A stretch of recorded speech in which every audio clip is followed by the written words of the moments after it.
If you had told me that my wedding, my dream wedding, would become the thing that finally cracked my entire childhood open, I would have laughed. Because on the surface, everything looked perfect. I was 24, engaged to a man who has never once made me feel small, and we were counting down to a June wedding we'd been saving for, quietly, patiently, like two adults building something real. My fiancé, James, was 29, steady, loyal, the kind of man who listens with his whole face, not just his ears. Both families smiled when we announced it. James's parents offered to help with expenses. My dad celebrated with a bottle of champagne. My mom called half the world that same night, her voice bright, her pride loud enough to fill the room. Everyone was happy. Everyone except Hannah, my older sister, 27. And the reason my stomach turned every time someone said the words, "It's your big day." Because my whole life, Hannah didn't just tease me, she targeted me. She cut up my favorite stuffed animal when I was 7. She told classmates I wet the bed when I was 9, something I never did. She spread rumors in middle school that I stole other girls' boyfriends. In high school, my science project accidentally got deleted the night before it was due. And the thing that hurt the most? She'd do it with this calm, practiced sweetness, so that when I tried to tell our parents, I sounded hysterical, dramatic, too sensitive. Hannah mastered the art of making me look like the problem. So when I decided she wasn't coming to my wedding, it wasn't a revenge decision. It was survival. But my mom didn't hear survival. She heard betrayal. She called me selfish, immature. She said I was humiliating her. She threatened not to come. She implied my dad wouldn't come either. She sent texts like knives. "You're destroying this family over petty childhood fights." Then yesterday, she showed up unannounced at my apartment with photo albums in her arms, smiling like memories could erase bruises you can't photograph. And standing in my doorway, watching my mother flip through staged happy pictures, I realized something cold and sharp. This wasn't just about a wedding invite. This was about the truth my family had been hiding, and the fact that I was finally done playing along. I used to think my childhood was normal.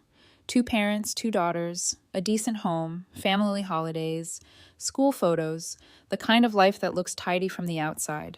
But tidy doesn't mean safe. It just means no one sees what happens when the doors close. I'm Mia. That's the name I'm using here because it still feels strange to write my real life like a story, even though it's been unfolding like one for years.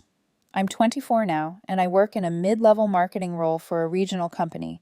Steady hours, steady pay, the kind of job that doesn't make headlines but lets you plan a future without panic. And for the first time in my life, I was planning something that was supposed to be purely joyful. My wedding. James and I met the way grown-up love often starts, not with fireworks, but with small, consistent kindness. A friend's birthday dinner, a seat that happened to be open next to him, a conversation that lasted longer than it needed to.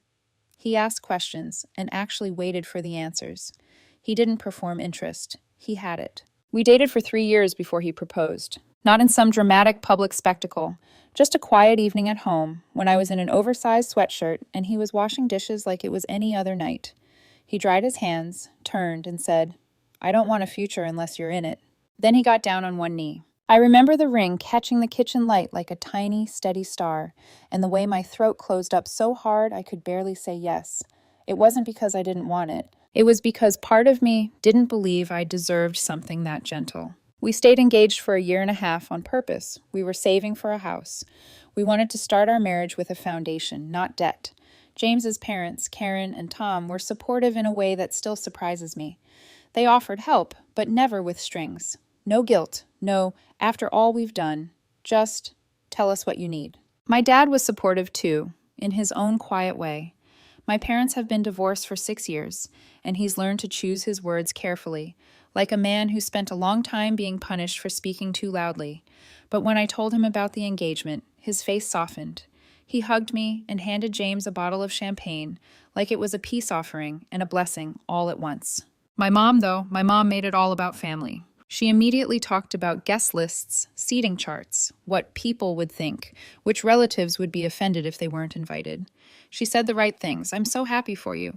But there was always that second layer, the one that made me feel like my wedding wasn't a celebration. It was a performance. And then there was Hannah. My sister has always taken up oxygen in every room, every conversation, every memory.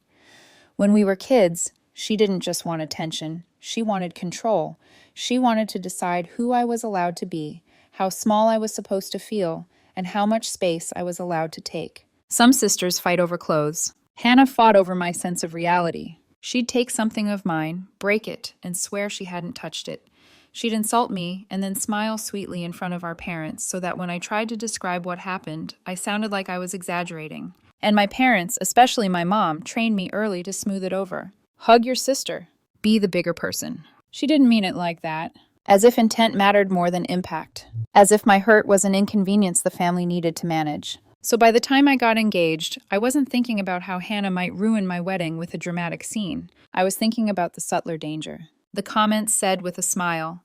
The little humiliations slipped into conversation like poison in tea. The way she could make my friends uncomfortable, make James's family question me, make me feel like a child on my own wedding day. And I knew, deep in my bones, that if Hannah was there, I wouldn't be able to breathe. That's why, when I made the decision not to invite her, it wasn't impulsive. It was the first boundary I'd ever drawn that didn't come with an apology attached. And the moment my mom realized I meant it, she didn't just get angry. She went to war. The first real crack didn't come as a scream. It came as a sigh, a long one, heavy with disappointment, pulled straight from my mother's chest when I told her, calmly, clearly, that Hannah would not be invited to the wedding. There was a pause on the line, just long enough for hope to flicker. I remember standing in my kitchen, fingers pressed into the counter, heart beating fast but steady. I had practiced the words. I had rehearsed staying calm. I told myself that if I explained it reasonably, like an adult, she would hear me. I was wrong. You're being ridiculous, my mom said finally, her voice tight. She's your sister. I didn't argue. I didn't list the incidents. I didn't relive the years. I just said, this day is about James and me. I need it to feel safe. That was when her tone changed. Safe. As if I'd accused Hannah of something criminal instead of naming something emotional. She said Hannah had grown, that she'd changed, that adulthood softened people, that I was clinging to childhood grievances and poisoning the future over the past. She told me excluding Hannah would humiliate her in front of extended family, that people would ask questions, that it would look bad. Look bad. Not feel wrong. Not hurt me. Just look bad. When I didn't back down, she escalated. She said families don't pick and choose. She said sisters forgive. She said if I went through with this, she didn't know how she could show her face at the wedding. She hinted, carefully, strategically, that my dad wouldn't come either, though she admitted he hadn't said that himself. It felt less like a conversation and more like a negotiation where the price kept rising. I told her I wasn't changing my mind. She hung up on me. That night, my phone lit up like I'd kicked a hornet's nest. Texts from my mom, long and emotional, swinging wildly between guilt and accusation. You're breaking my heart. I didn't raise you to be this cruel. Hannah is devastated. You'll regret this when the family is torn apart. The thing that hurt the most? I hadn't even told Hannah yet, which meant my mom had. She'd framed the story before I could speak for myself. And just like that, the pressure multiplied. My aunt called first, her voice gentle but disappointed, telling me Hannah was so hurt and asking if I'd reconsider for the sake of peace.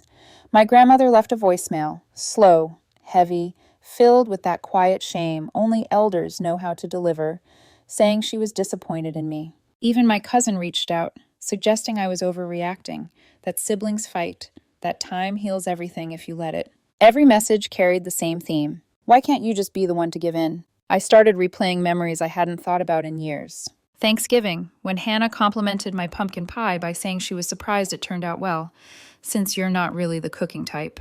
Christmas, when she asked, loudly, when James and I planned to have kids, adding, especially with your health history. She knew I'd been diagnosed with PCOS as a teenager. She knew it was a sensitive subject. She smiled while she said it.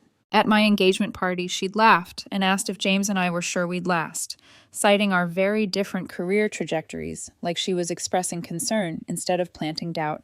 And my parents? They were there. They always were. But they never saw it. Or worse, they saw it and chose not to stop it. James watched all of this unfold quietly at first. He didn't interrupt when I vented. He didn't tell me what to do.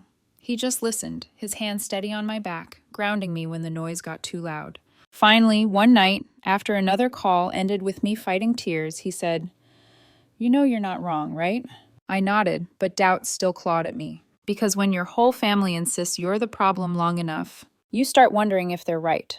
And that's when my mom showed up at my apartment unannounced, with photo albums, with smiles, with proof she thought that I was exaggerating everything. And standing there, watching her rewrite my childhood with glossy pages and selective memories, I felt something shift. A quiet, dangerous clarity. Because people don't work this hard to protect a lie unless the truth threatens everything.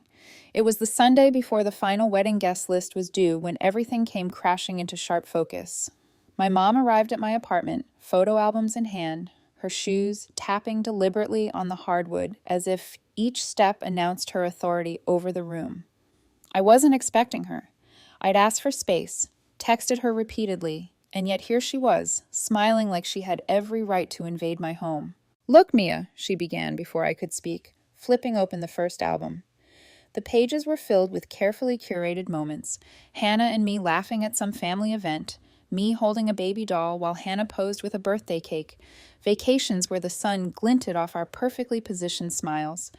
Every image screamed harmony. Every caption whispered that nothing had ever gone wrong. I swallowed hard. My throat was dry. My hands tightened into fists at my sides. "Mom, what are you doing here?" I asked evenly, but my voice trembled slightly, betraying the storm beneath. She didn't answer directly. She began talking over me, as if my words were invisible. "I just wanted you to see how close you and Hannah really are. Look at these pictures. You've always had a bond. Maybe you're making more of this than you need to." I laughed bitterly, short, harsh, incredulous. "More of this? Mom, do you even hear yourself? Do you have any idea what she's done to me? The lies, the humiliation, the years of torment? You can't just flip open a photo album and pretend it never happened." She froze for a moment, her smile faltering, eyes narrowing. Then she leaned in, lowering her voice, almost conspiratorial. "I know you're upset, but I think maybe you're being too rigid. It's your wedding, your day. But it doesn't hurt to give Hannah a chance, does it? Maybe she's changed.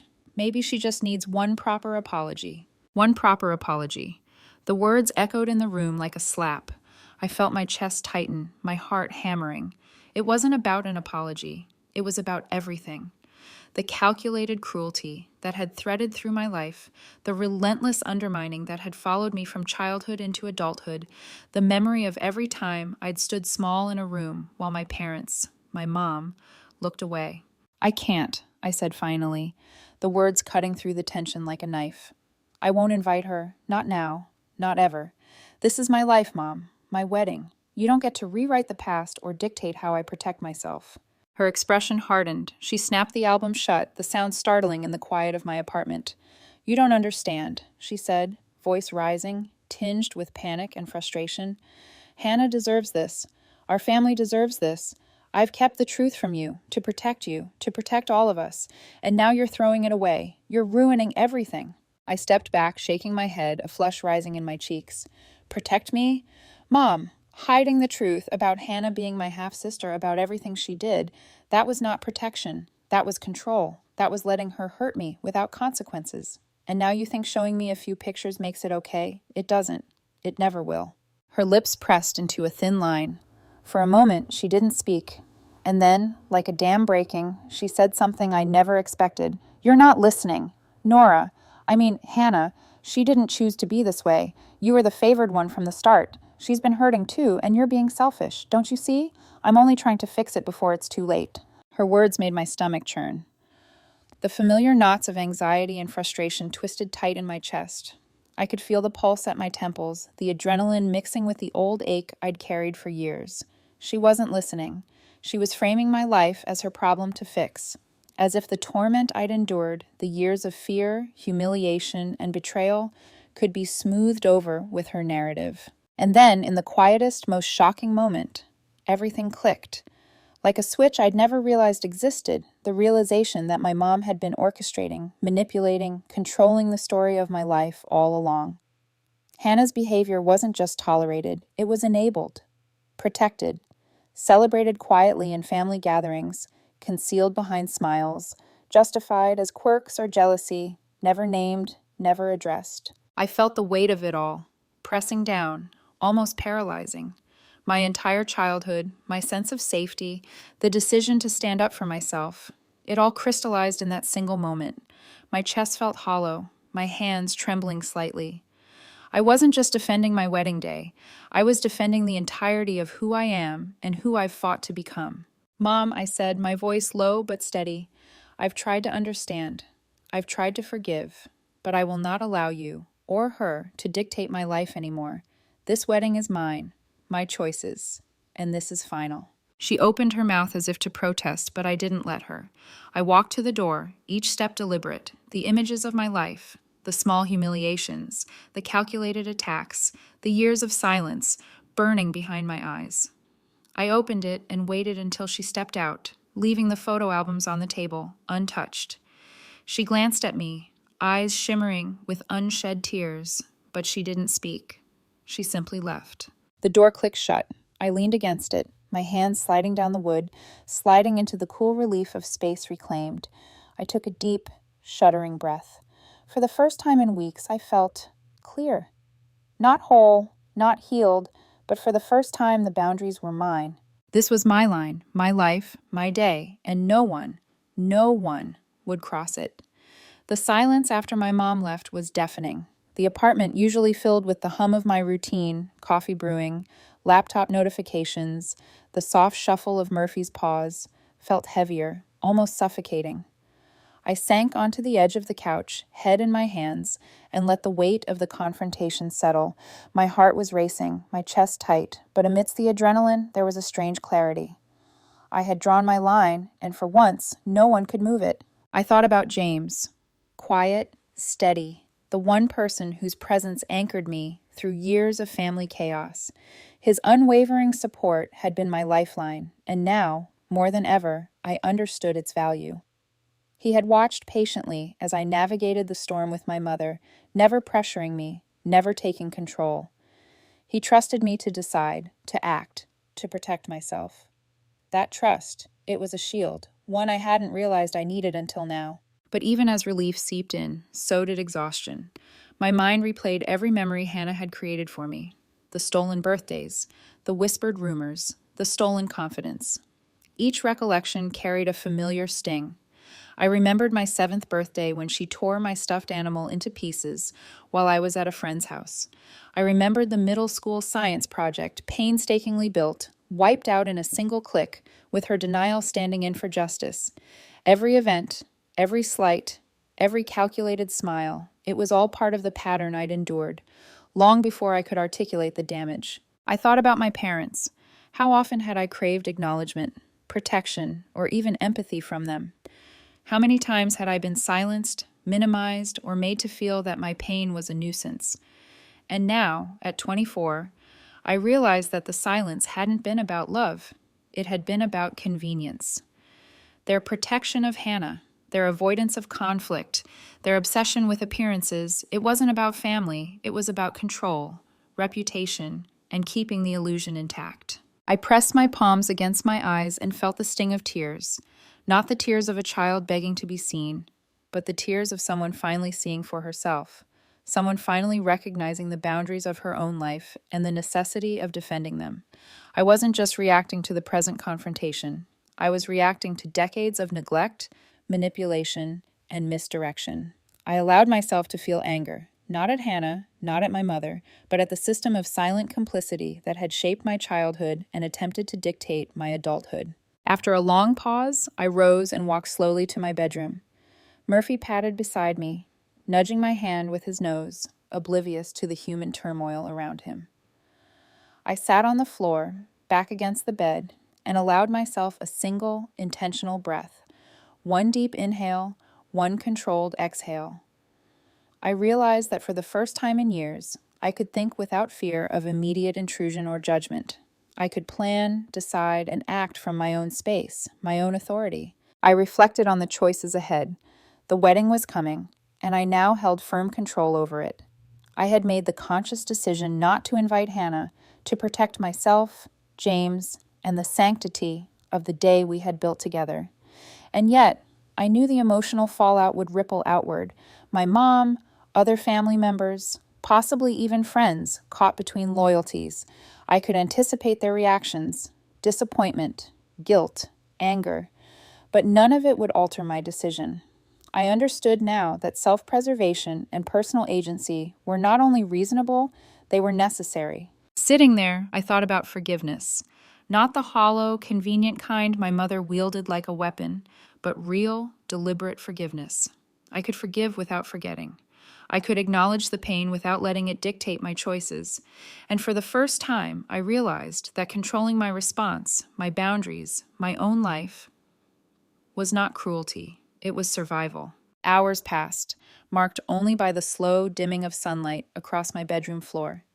I didn't reach for my phone, didn't check messages, didn't call anyone. I just sat with the clarity I had fought so hard to find. It was uncomfortable, heavy, but it was mine.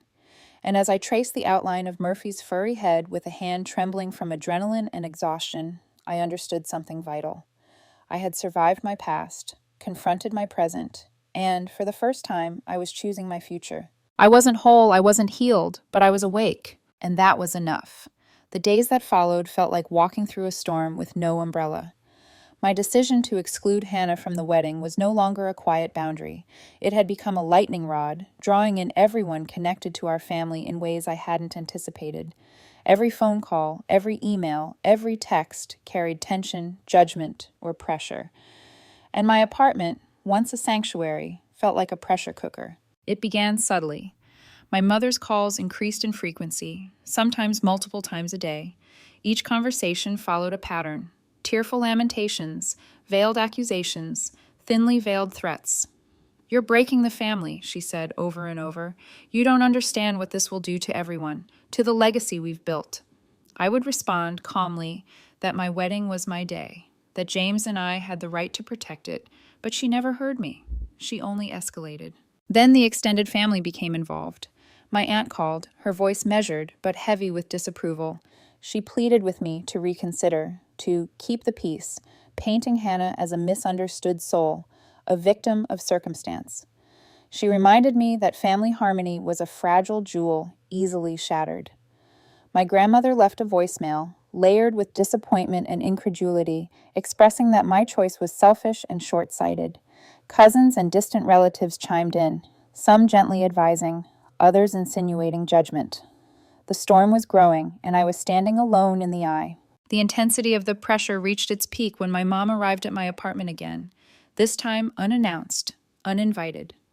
She carried no photo albums, no props, just herself, resolute, expecting compliance. She paced my living room, eyes sharp, words clipped. "You're making a mistake," she said, her voice now firm, not pleading. "You're isolating yourself from the family. Do you realize the consequences, the things you're throwing away? Don't you care what your father will think, what your sister will feel, what people will say?" I listened, silent at first, letting the words wash over me like relentless waves. Each accusation, each implied judgment, gnawed at my patience. I could feel my muscles tightening, my breath shortening. But beneath the rising tension, a steady current of certainty pulsed. I was right. I was justified. My choices were mine. The following week brought more surprises. A family friend of my mother's called under the guise of concern, subtly interrogating me about my decision. "Are you sure you're thinking of everyone?" she asked. "It could be reconciled if you just tried." I felt the sting of familiarity, years of subtle manipulations, just rebranded for adulthood, and still, I didn't flinch. At work, the escalation crept into my thoughts, a constant hum in the background of my life. James noticed my anxiety, reading the tension etched into my expressions. "You're carrying all of this," he said one evening as we prepared dinner together. "You don't have to carry it alone." His words grounded me, giving me the courage to face the next wave. Then came the bombshell from my mother-in-law, unprompted through a series of messages. She had been drawn in, like everyone else, by my mother's campaign, and she claimed concern for my well-being. She insisted that the niece, Hannah, had been misled and needed guidance from me. Her messages were layered with guilt and obligation, implying that it was my duty to help Hannah mend the relationship, despite years of abuse. The first evidence of direct manipulation came when my mom arranged a meeting under the pretense of discussing wedding logistics. I arrived to find Hannah seated at the cafe, her posture open, smiling as if nothing had ever happened. The conversation started cautiously. Hannah asked about my decision, then shifted to my life, subtly probing, gauging my reactions. Every question, every comment felt like a calculated test. My mother observed quietly, her eyes flicking between us, ready to intervene if I deviated from the script she had written. During the meeting, Hannah made a casual remark that cut through me. "Mom says you'll forgive me if I just apologize properly." I froze, feeling the weight of the manipulation. It wasn't just about me or the wedding. It was a test orchestrated by my mother, designed to bend me, to elicit compliance, to make me question my judgment. I realized in that moment that the conflict had grown far beyond personal boundaries. It was now a chessboard, and I was expected to play by everyone else's rules. I left the cafe, my heart pounding, mind racing. For hours, I sat in my car, processing the escalation, recognizing the pattern: family interference, orchestrated guilt, subtle manipulation, pressure from multiple fronts.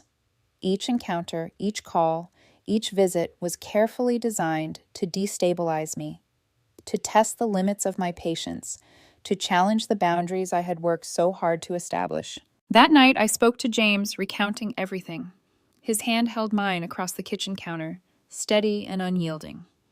"You've done everything right," he said softly. "You've set boundaries. You've protected yourself. They're the ones overstepping, not you." His words settled over me like a protective cloak. The escalation was intense, unrelenting, and painful. But it no longer threatened to erode my resolve. Instead, it crystallized it. Every manipulation, every push from family, every subtle attempt at guilt reinforced a single truth. This was my life, my wedding, and my choice. And I would not let anyone, no matter how loud, how persuasive, how family, control it. The storm had come, and I was standing firmly in its center, unbowed. I had been tested, pressured, and cornered, but I had survived. And from this crucible, I emerged not weakened, but stronger, more certain than ever that my boundaries were worth defending. Even with my resolve firm, there came a night when the weight of it all pressed down so heavily I thought I might collapse. The apartment, usually a haven, felt cavernous and cold.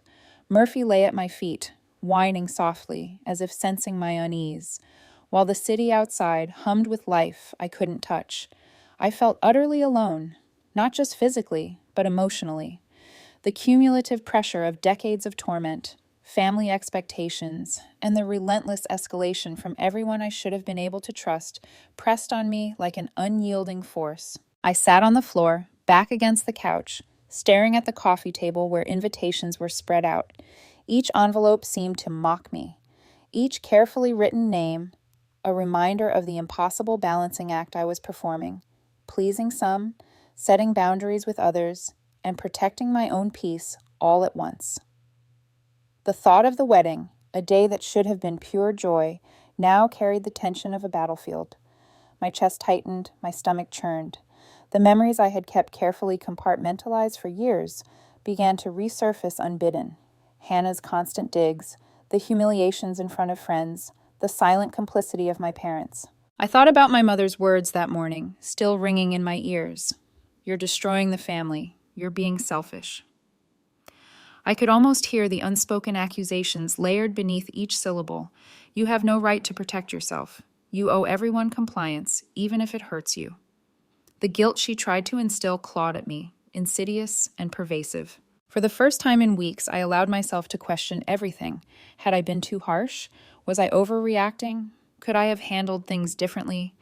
The lines between self-protection and cruelty blurred, leaving me dizzy with doubt. The small victories of setting boundaries felt hollow against the cacophony of disapproval. Even James's comforting presence in my mind, his steady support, his unwavering validation, was distant in that moment, as if the storm outside my body had drowned out reason entirely. I remembered the moment I confronted my mother at the apartment, the sharp clarity of my decision standing firm amidst her manipulations. But in the darkness of that night, even that clarity seemed fragile.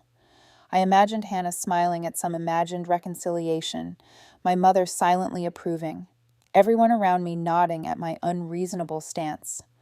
A wave of helplessness swept over me. For the first time, I truly felt the cumulative impact of isolation, the emotional toll of defending myself in a sea of people who refused to see my truth. Tears came slowly, then all at once. I let them fall, unrestrained, as I sat on the floor with Murphy curling against my side.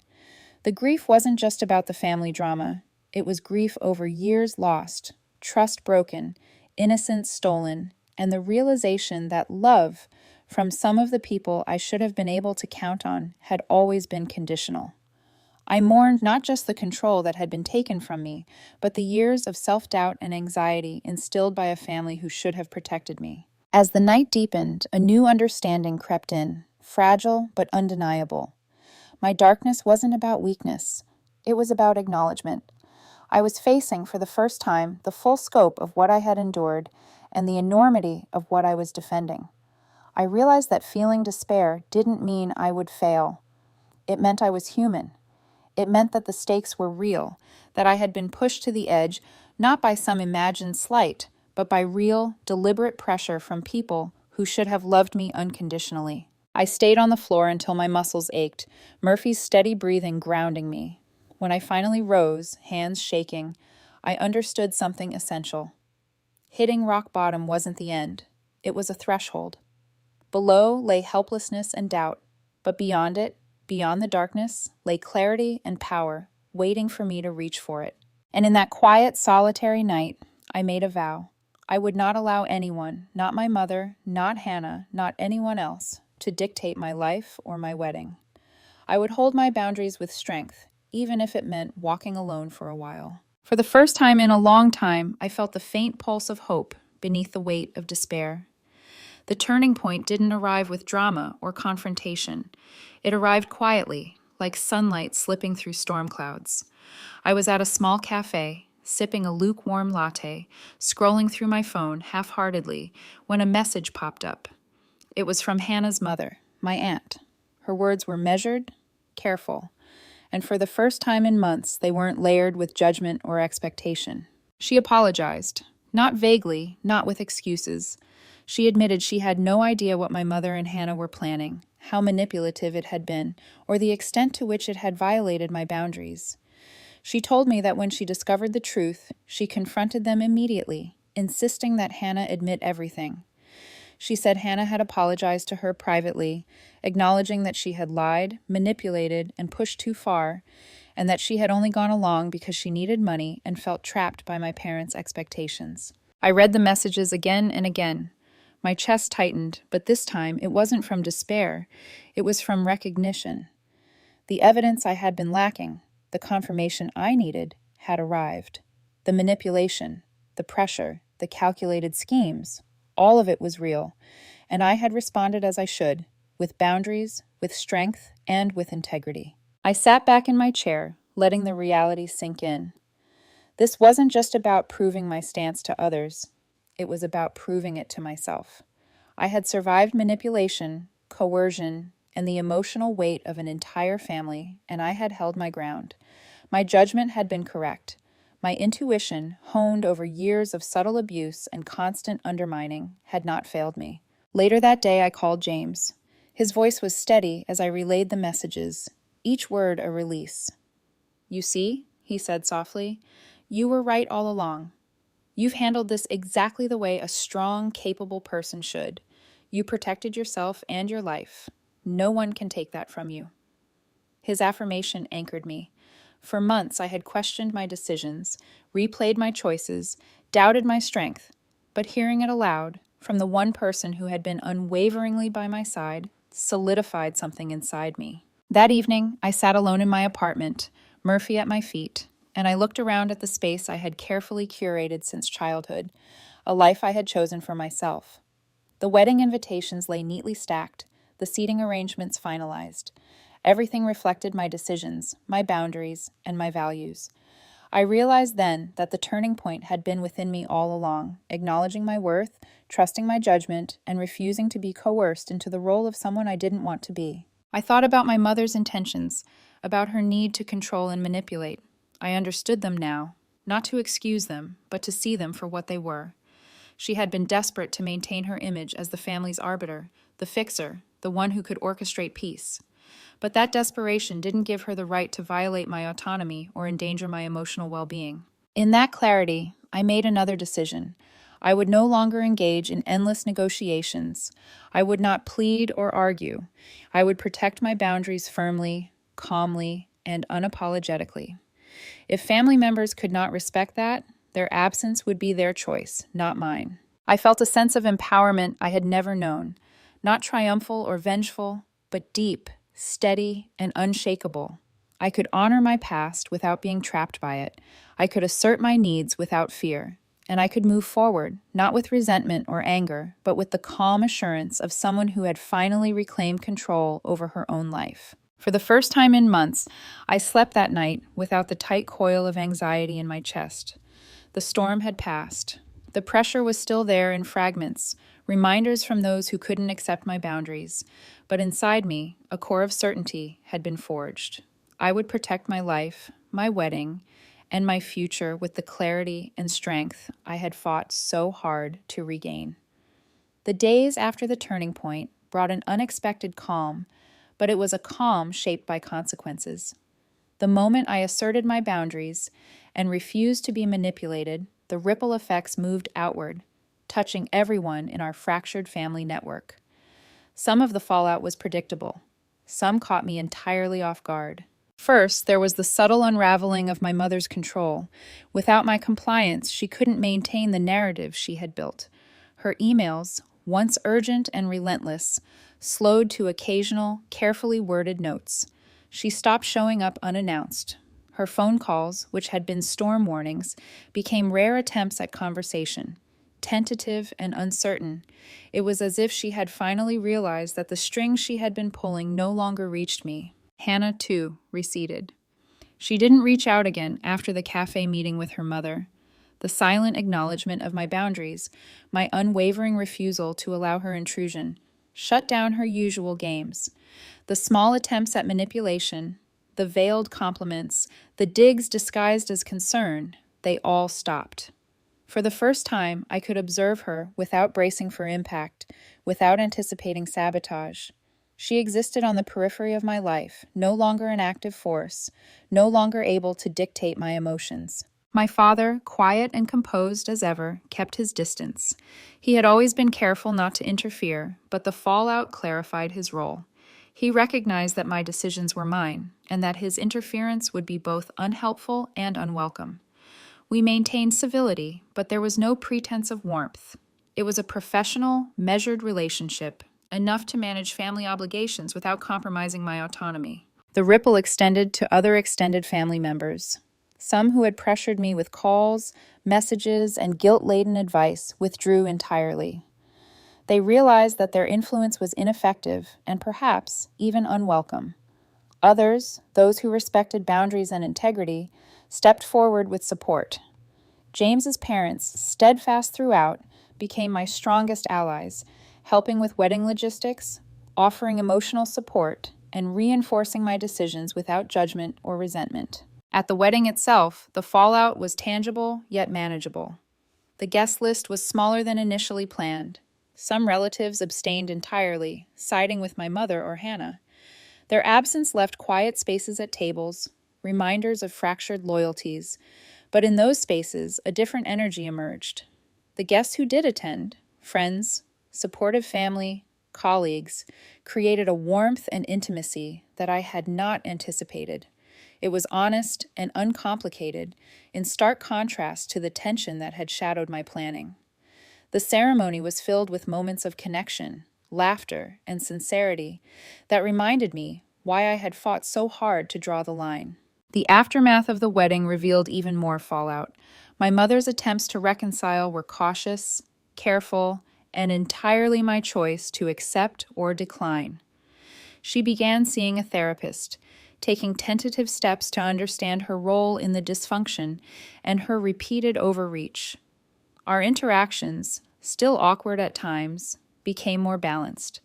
My father and I developed a fragile yet functional rhythm of communication, professional and precise, but gradually moving toward trust and mutual respect.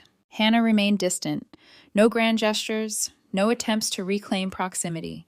Her absence was a relief, a validation that my boundaries were not only necessary but effective.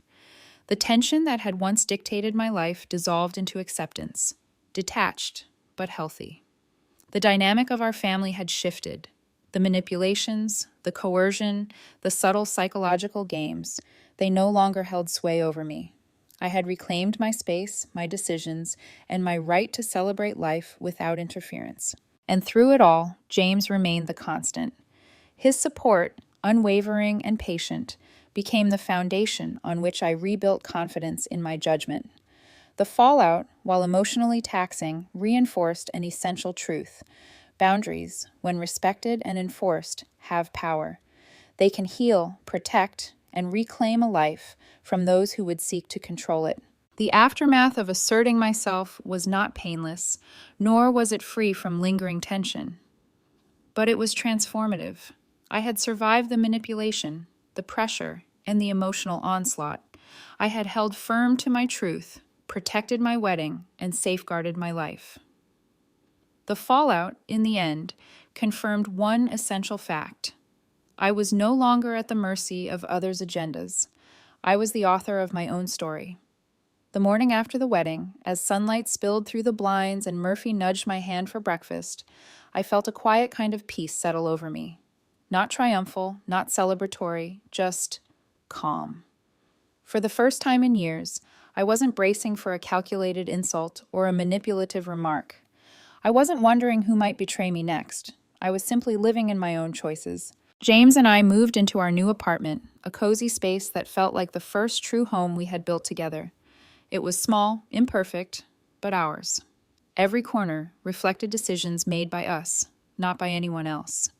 The weight of family expectations, the relentless pressure, and the manipulation that had defined so much of my life receded into background noise.